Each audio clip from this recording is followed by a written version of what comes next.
Boa noite a todos. Sejam todos muito bem-vindos. E vamos hoje, nesta noite, estudarmos juntos sobre esse tema tão bonito, que conhece-se a árvore pelo fruto e também falsos cristos e falsos profetas. E Jesus dizia no Evangelho de Lucas, ele inicia: as árvores que dão maus frutos, elas são más. As árvores que dão bons frutos não são más. Dos espinheiros não podem nascer figos, e das sarças não podem nascer frutos. O homem que tem um bom coração tem no tesouro dentro de si do bem. E o homem que pratica o mal traz no tesouro do seu coração também o mal.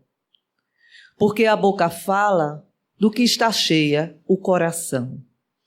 O que nós podemos entender, não é, dessas palavras no Evangelho de Lucas?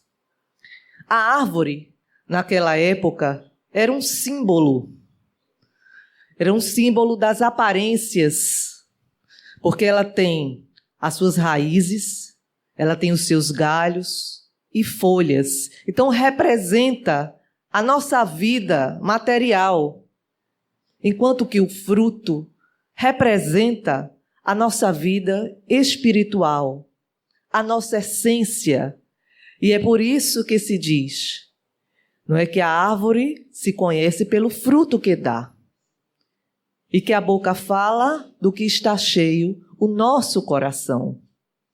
Se temos o bem, se pensamos o bem, se somos pessoas otimistas, que tentamos sempre levar uma palavra de consolo, de acolhimento aos nossos semelhantes, nós estamos frutificando para o bem.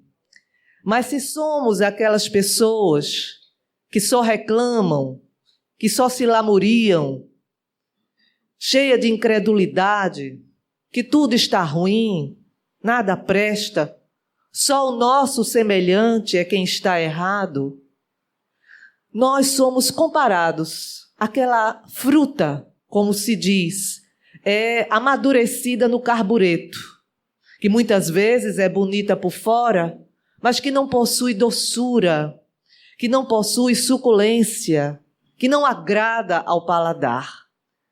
Dessa mesma forma, são as pessoas que assim se comportam. Essas pessoas que nunca têm uma palavra boa, positiva para o seu semelhante.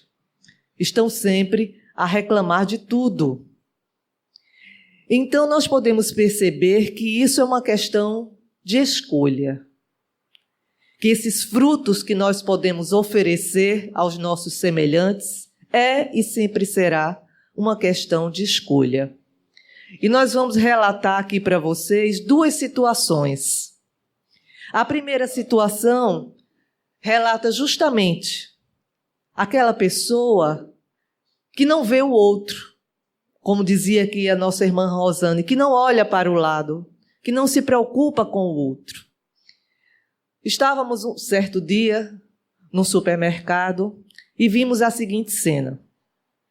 Estávamos na fila do pão, chegamos um pouco atrasados e já estava aquela fila um pouco grande. E lá na frente haviam duas pessoas que, a princípio, achei que estavam conversando. O que é natural quando a gente está aguardando numa fila, mesmo com aquelas pessoas com as quais não conhecemos, a gente começa a conversar para ver se o tempo passa mais depressa. E fiquei ali pensando em outras coisas, mas depois observei um tom um tanto exaltado. E justamente uma senhora, que devia ter em torno de uns 40 e poucos anos, e uma outra senhora realmente idosa. E ela reclamava dessa senhora idosa que ela estava furando a fila. E a senhora voltou-se para ela e disse: minha filha, eu tenho 75 anos e eu não estou furando a fila. Eu já estava aqui antes, apenas fui pegar um outro produto. Aí disse, mas a senhora não vai passar na minha frente, não.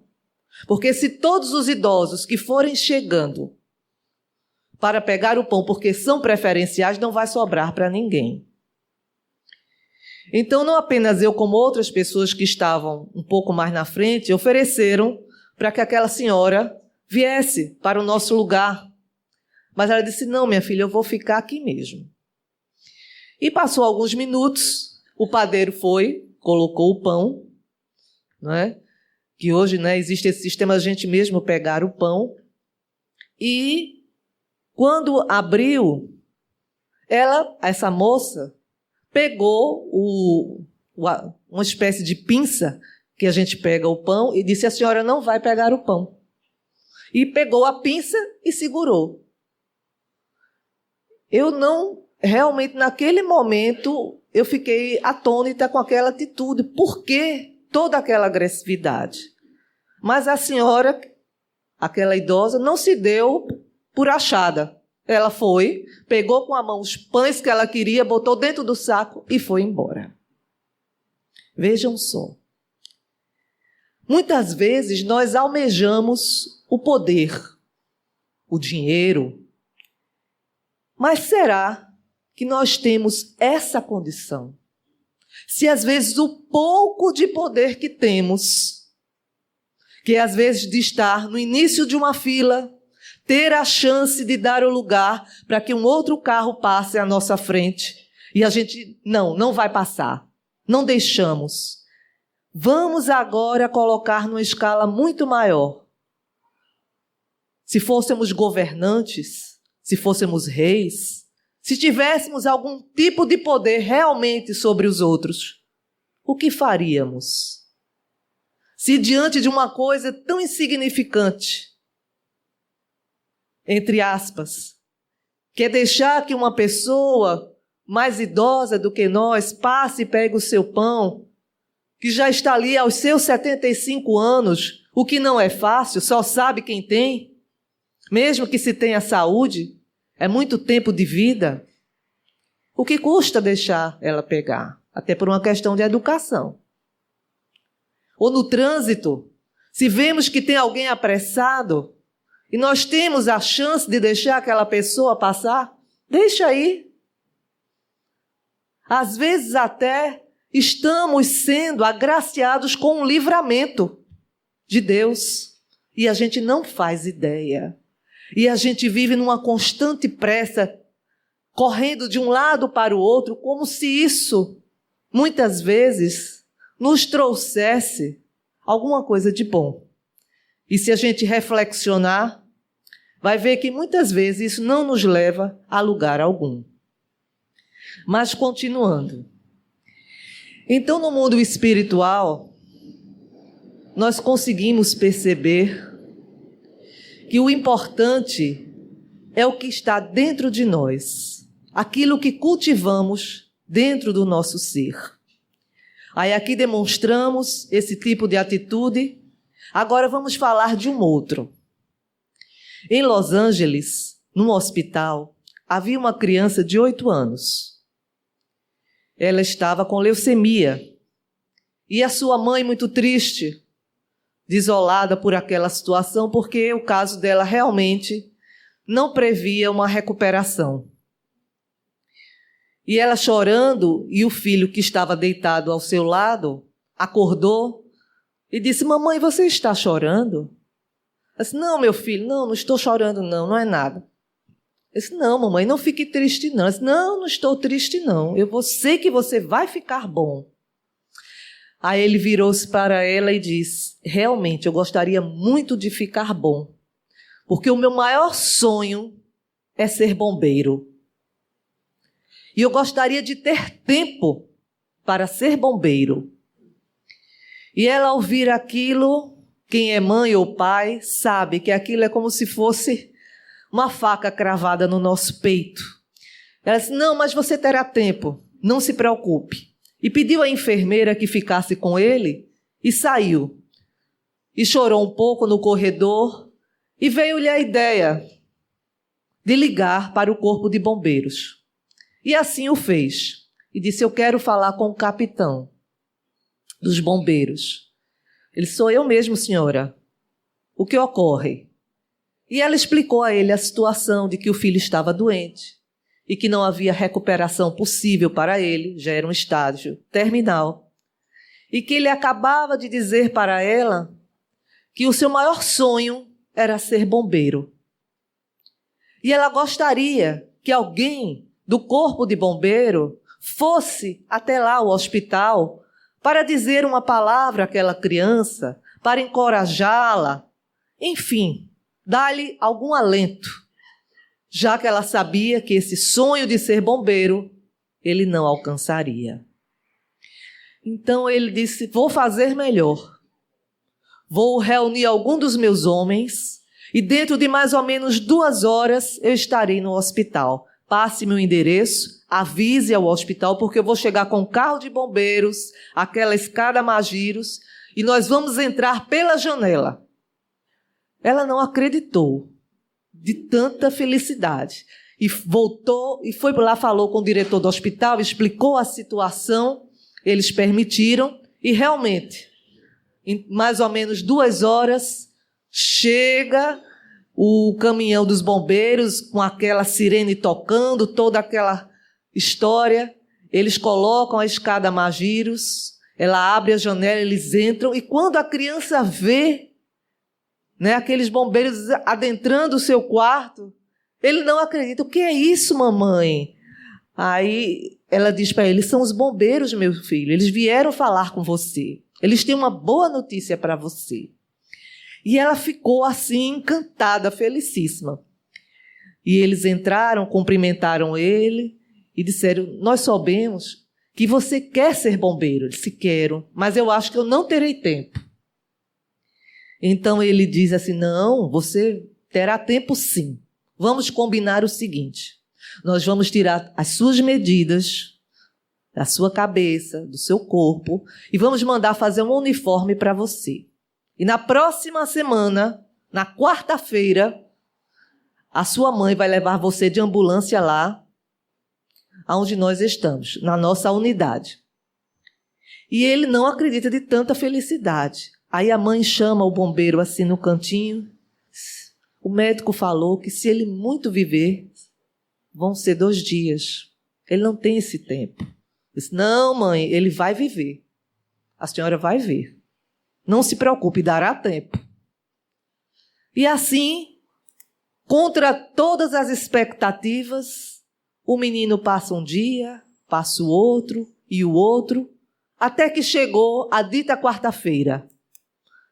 Então ele vai na ambulância com a mãe, chega na unidade dos bombeiros e lá está o uniforme dele, já preparado. Então eles, com muito cuidado, porque ele encontrava-se debilitado, põe o uniforme nele, coloca, não é, aquele capacete. E aí, meu filho, como você está? Estou ótimo, estou me sentindo muito bem.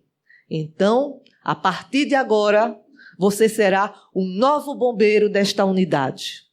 E daqui a pouco nós iremos para a nossa primeira ocorrência. E o menino não cabe em si de tanta felicidade.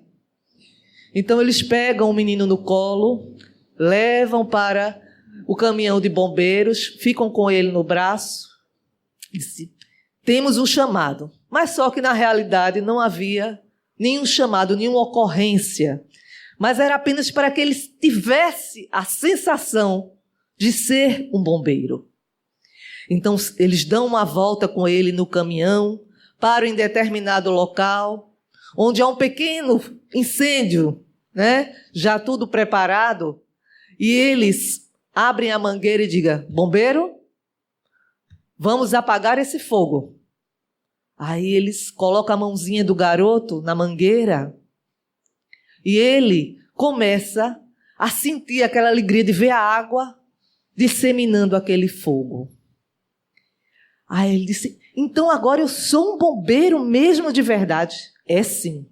Você é o mais novo bombeiro da nossa unidade. E a partir de agora, você vai ter que se apresentar todas as quarta-feiras nesta unidade para começar o seu treinamento. E ele ficou tão feliz, e voltou para aquela unidade, pegou a ambulância e retornou ao hospital.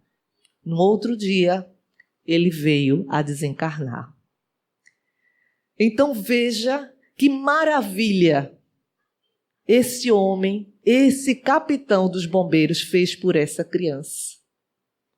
Porque nada é tão bom quanto poder realizar sonhos, poder ser um canal de bênçãos na vida do outro.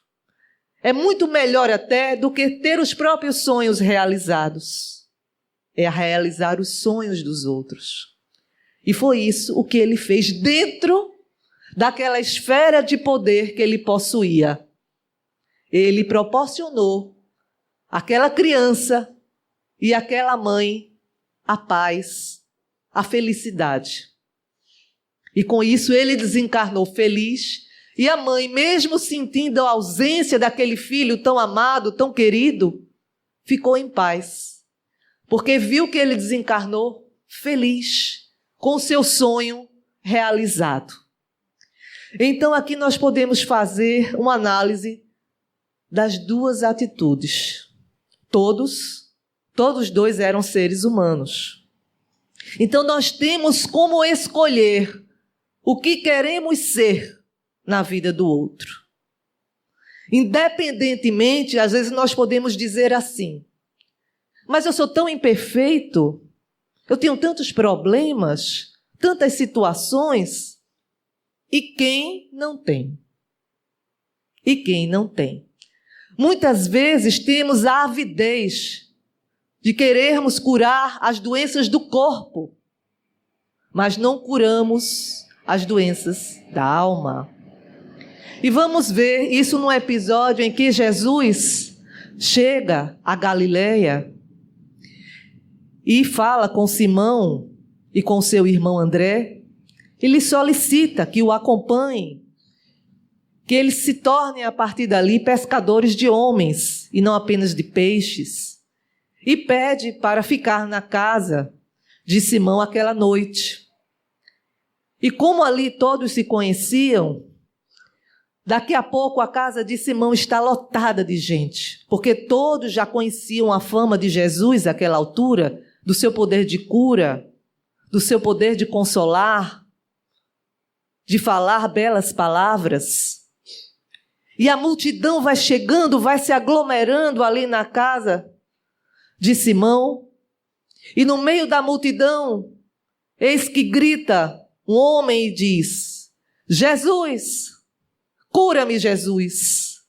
Eu sou paralítico há tantos anos, há mais de 20 anos, não aguento mais ter os meus membros paralisados. Cura-me, Jesus. E os outros dizem, a multidão, como sempre, cada um pensando em si: não, vai-te embora, aqui já está lotado, não há lugar para ti.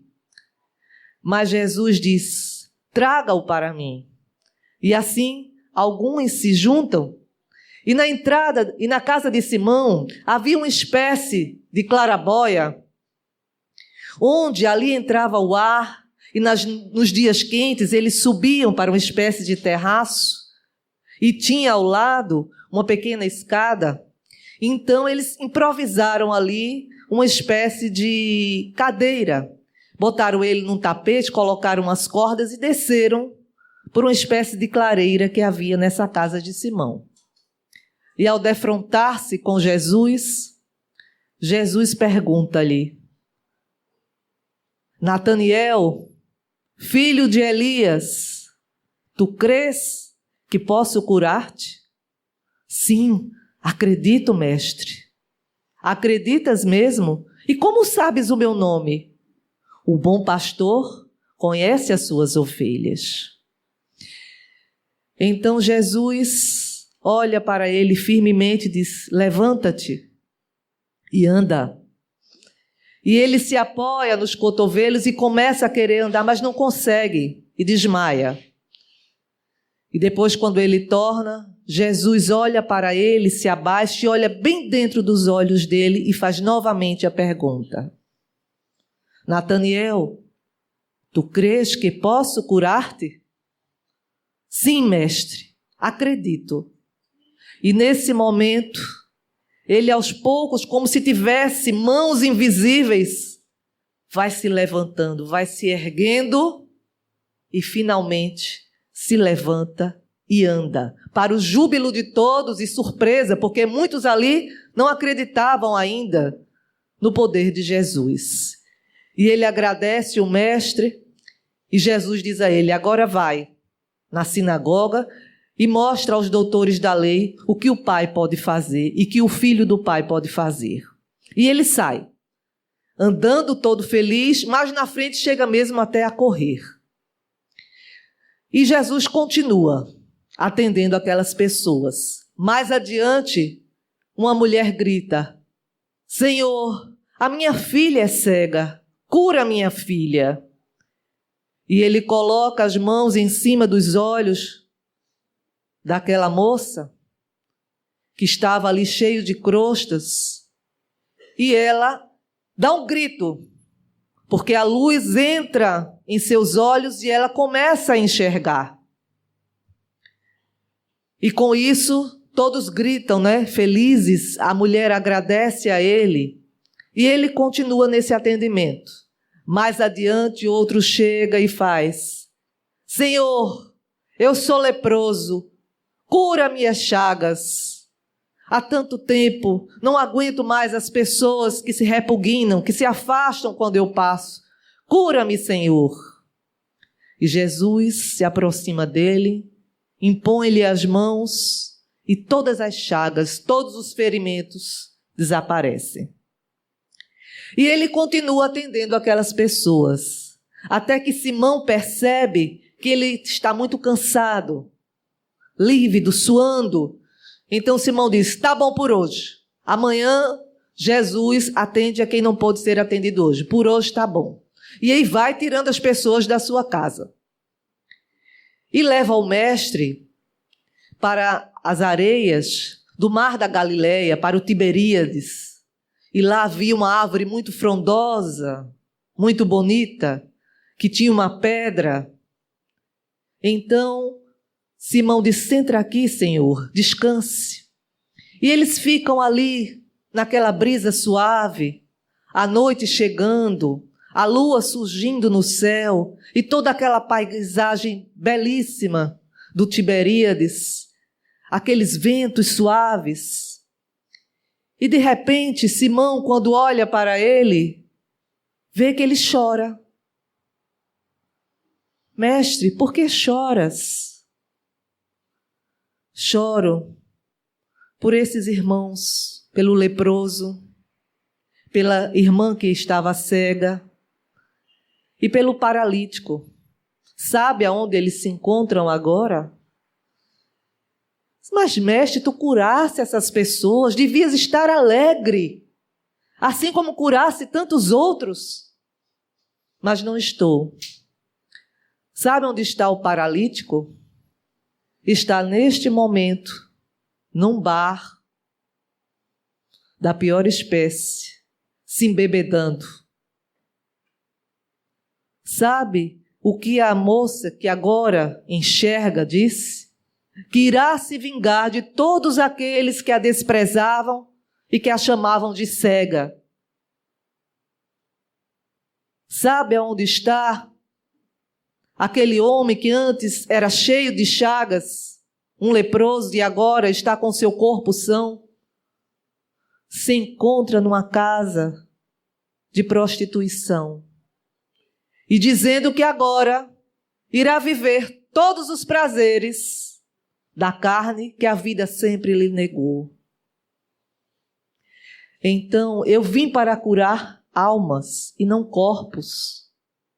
Porque o que adianta botar num tecido velho remendos? Esses remendos irão rasgar-se ainda mais. Então, Simão, nós temos que curar a nossa alma primeiro. Porque a doença do corpo, ela pode voltar. Mas se curamos o espírito, aí sim, estaremos verdadeiramente curados. Então, meus irmãos, É isso que nós temos que buscar para a nossa vida. Não apenas a busca da matéria, o zelo com a matéria, com o nosso corpo, porque sabemos que isso é imprescindível para quem aqui vive no mundo material. Mas é importante também que cultivemos o nosso espírito, cuidemos da nossa essência, de quem somos realmente, que façamos uma reflexão de qual o nosso papel aqui, de quem queremos ser. Se queremos ser apenas pessoas que por aqui passam numa vida sem sentido, ou numa vida apenas de automatismos, de festas, de alegrias superficiais, de uma vida sem propósito, onde só o que importa é o ser, aliás, só o que importa é o ter, e não o que somos verdadeiramente. Porque se a gente pensar por um minuto, a gente vai ver que tudo que a gente faz aqui na Terra, quando a gente vai, tudo que a gente conquista do ponto de vista material, quando desencarnamos, nada levamos. Tudo aqui vai ficar. Absolutamente tudo. Até mesmo o corpo que por ora nós estamos aqui usando e vestindo. Será que isso não nos quer dizer alguma coisa? Será que isso não quer nos mostrar alguma coisa? Então nós podemos perceber que desde o início da humanidade até hoje, os nossos problemas morais e espirituais são basicamente os mesmos. Não mudou muita coisa. Nós ainda somos ávidos por dinheiro, por poder, por beleza, pelas aparências, quando, na verdade, deveríamos cultivar mais o nosso coração, aquilo que temos como essência.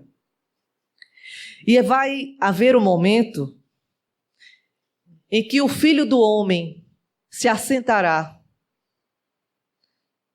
aqui na terra. E que reino será esse? O reino dos nossos corações, porque foi para isso que ele veio. Houveram muitos profetas, mas o maior profeta que já tivemos aqui na humanidade foi Jesus. E ele nos trouxe algo que nenhum outro trouxe para nós, que foi o amor. Alguns falaram de sabedoria, de verdade, de humildade, de compaixão, mas só Jesus trouxe o amor para nós. E porque ele era também o maior profeta, porque ele não apenas nos trazia os esclarecimentos, não apenas ele nos ensinava, mas ele também fazia acontecer o que ele dizia.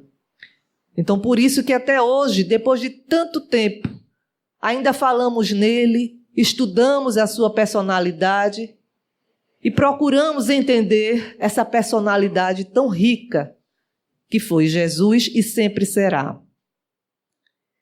Então, nos perguntamos, o que vem a ser profeta? Kardec tem uma bela definição a esse respeito. Ele diz o seguinte: o verdadeiro profeta é um enviado de Deus para divertir, esclarecer a humanidade.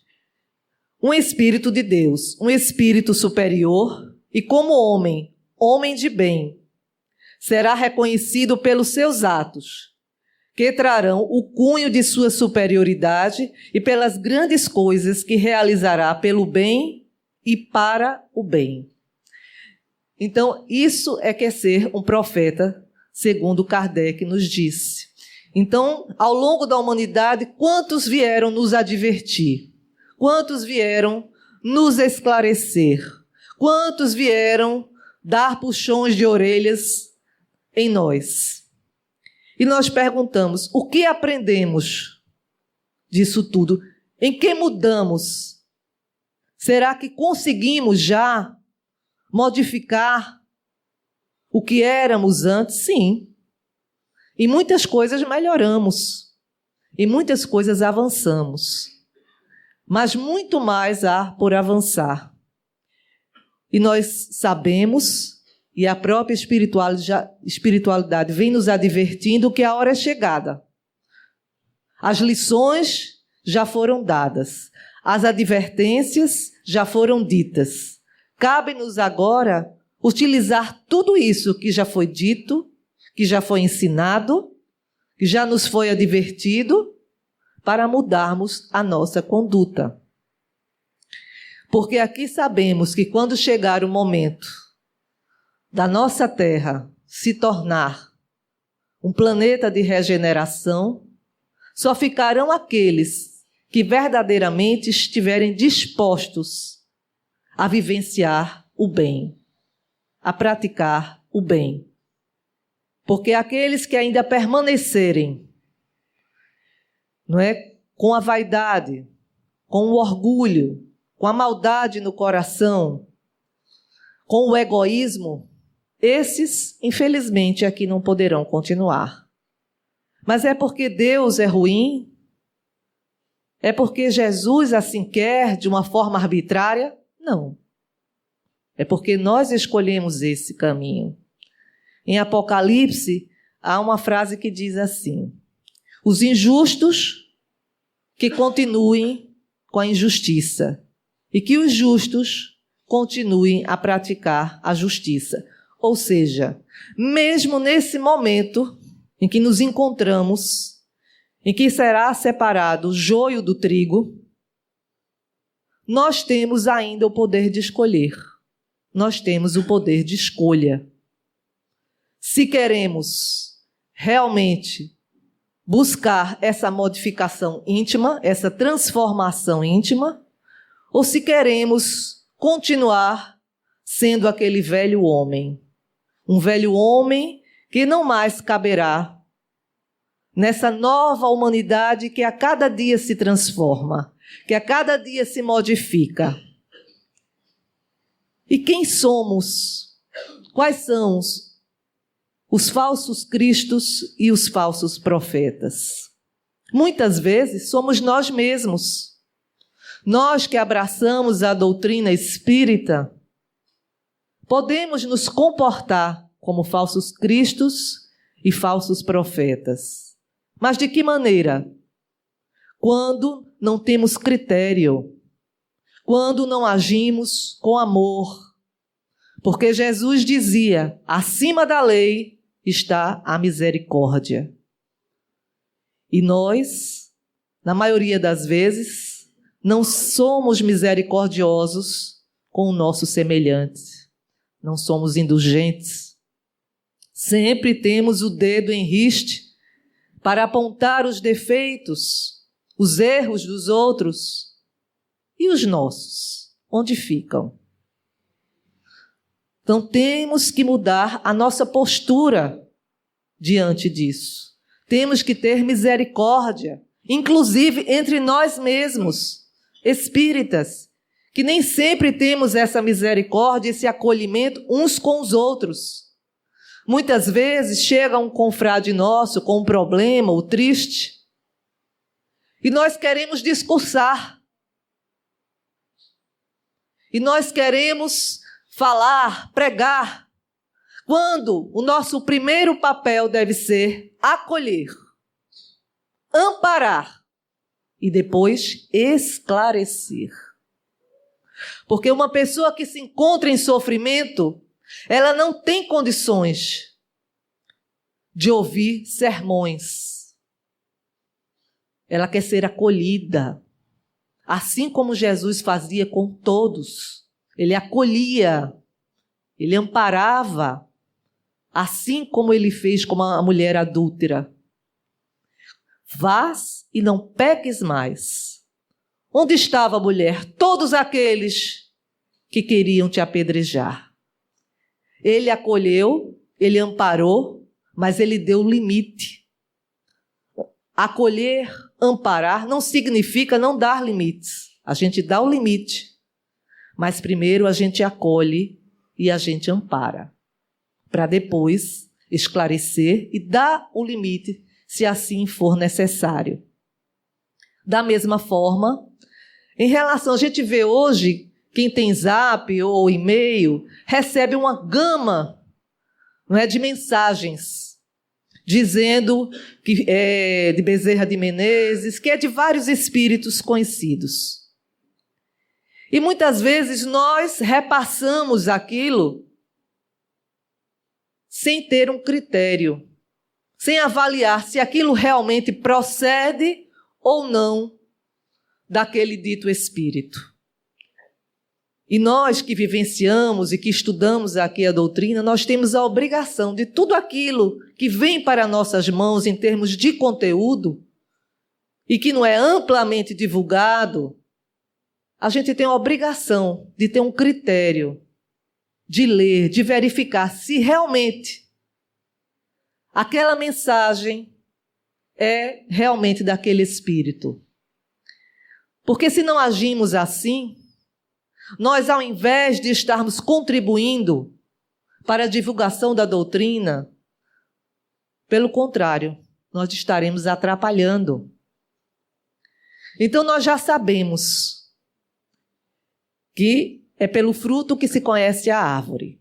Então, nós sabemos que é necessário modificar a nossa essência para que frutifiquemos para o bem. E trazendo isso para a doutrina, qual o nosso papel? O nosso papel é o mesmo. O de estudarmos, de nos amarmos, amarmos no sentido de sermos fraternos, de sermos companheiros. Nós sabemos que nem todos que aqui estão, muitas vezes, simpatizam um com o outro, ou que têm aquela grande amizade. Mas nós temos a obrigação de sermos fraternos, respeitosos uns com os outros. De o que fizermos aqui, seja a tarefa que for, que a gente faça com amor. Porque não adianta vir aqui todos os dias, ter inúmeras tarefas, seja aqui ou em qualquer outra casa espírita, ou qualquer outra casa de oração, se não fazemos isso com amor. Porque os fariseus também faziam isso. E essa é uma das maiores críticas que Jesus fazia. Porque eles cumpriam todos os rituais, pagavam todos os seus impostos, mas comiam a casa das viúvas. Era tudo de aparência. Eles não tinham piedade nem compaixão, não pensavam nem nos próprios seus irmãos judeus, só pensavam em ganhar. Então, que a gente utilize essa casa, esses momentos em que aqui a gente vem estudar, aprender, ouvir, ensinar, para termos essa conduta de amor. Porque às vezes a gente pensa que aquele que é médio ou que é o diretor da casa é que é o mais importante. Não. Todos aqui, seja a pessoa que varre esse salão, que limpa esses bancos, a presidente da casa, todos têm a sua importância e o seu valor. E se que fazem essas tarefas com esse amor, com esse desvelo, muito mais importância tem. Então que a gente comece cada vez mais a se desligar desse mundo de aparências, de fazer as coisas, muitas vezes, para cumprir uma obrigação. Ora, a nossa tarefa no bem e na caridade não deve ser uma obrigação. Antes deve ser uma atitude de verdadeiro amor pelo nosso semelhante, de compaixão, porque aquilo grita em nosso ser, porque essa vontade de fazer o bem já está nascente em nosso coração. Então é por esse caminho que nós devemos seguir, cada vez mais nos desligarmos do mundo das formas, embora a gente saiba que no momento em que vivemos, tudo, nos chama para esse mundo das formas. Há diversas ditaduras, A ditadura da beleza, a ditadura de que você tem que ter vários cursos superiores para ser alguém, você tem que ter títulos, você tem que ter um bom emprego, um bom carro, uma roupa de grife. Senão, muitas vezes, perante a sociedade, você não é ninguém. Hoje, você vê que tem pessoas que tudo o que faz, não vai aqui nenhuma crítica, mas apenas uma constatação. Tudo o que faz, coloca nas redes sociais. Muitas vezes se expondo até de forma desnecessária, expondo muitas vezes até a própria nudez nas mídias sociais. E para quê? Com que finalidade e propósito? De que isso nos acrescenta, o que isso nos acrescenta como pessoas? Nos gabamos muitas vezes, eu tenho milhões de seguidores. E amigos? Quantos amigos você tem? Quantos amigos vão vir na sua casa se você estiver doente, se você estiver num hospital, se você estiver precisando de dinheiro? Quantos virão em sua casa? Aí fica a pergunta no ar. Aí é quando a gente vê de que vale seguidores. Eu não quero seguidores, eu quero amigos. Eu quero pessoas que tenham coração. Porque é isso que Jesus nos ensinava, a termos coração, a termos amor. Ele só trouxe 2 mandamentos para nós. Amar a Deus sobre todas as coisas e fazer ao próximo tudo aquilo que gostaríamos que nos fizesse. Ou seja, nos ensinou o amor a Deus e a sua criação e o respeito ao nosso próximo. Porque se fazemos ao outro aquilo que gostaríamos que nos fizesse, nós estamos respeitando o direito do outro de ser quem é.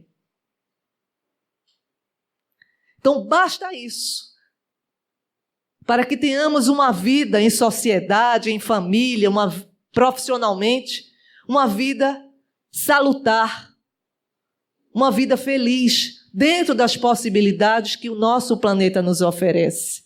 Porque muitas vezes a gente só quer mudar os outros. A gente quer uma felicidade utópica. A gente quer uma felicidade que não existe. Porque a verdadeira felicidade é através do outro. É fazer o outro feliz. É ser útil às pessoas. É como já dizíamos antes, sermos um canal de bênção na vida do outro. Sermos instrumentos fiéis do nosso irmão maior, Jesus. Porque quanto mais servimos, mais somos felizes. Nada se compara, como já dissemos antes, a realizar sonhos. Muito mais felizes ficamos em poder realizar sonhos do que ver os nossos realizados.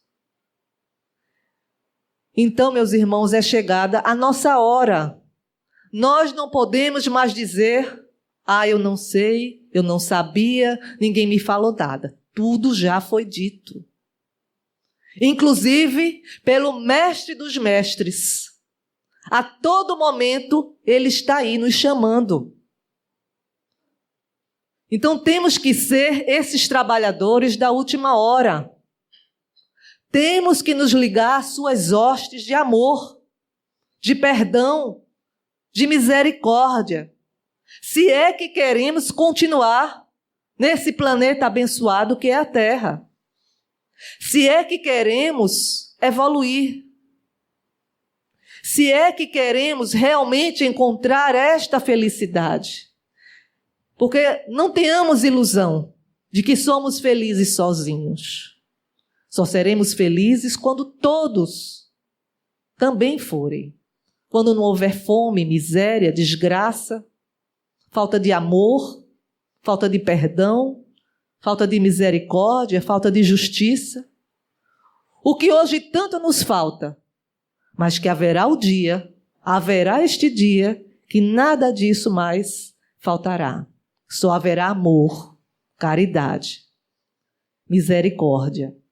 Mas tudo isso tem que começar dentro de cada um de nós. Não pode começar no seu vizinho, no seu esposo, na sua esposa. Tem que começar na essência de cada um, para que nós, como árvores do Senhor, possamos frutificar em amor, em paz e misericórdia, para a nossa vida, como companheiros de humanidade, como companheiros universais que um dia seremos de todos. E para encerrar, porque o nosso tempo é chegado, gostaríamos de ler uma mensagem de Emmanuel, do livro chamado Justiça Divina, que diz assim: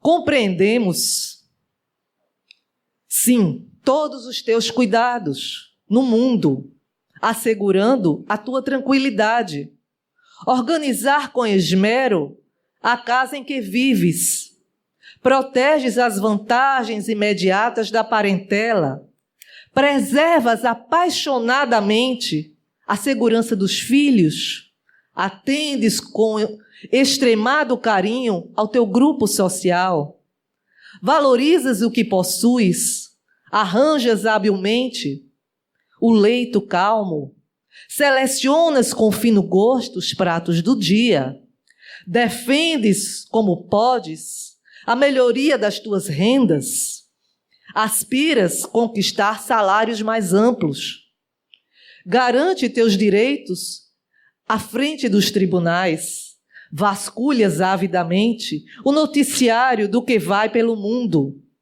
sabes procurar com pontualidade e respeito os serviços do médico, dos dentistas, marcas horário para o cabeleireiro, escolhes com devoção o filme que mais te agrada.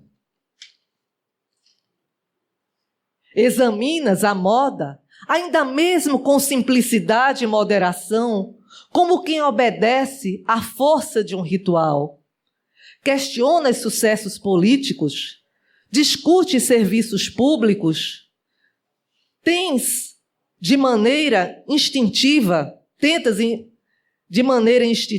influenciar opiniões e pessoas, desvela-te em atrair a simpatia dos companheiros, observas a cada instante as condições do tempo, como se trouxesses barômetro na cabeça. Tudo, meu irmão da terra, é compreensível. Tudo isso é preocupação natural da existência.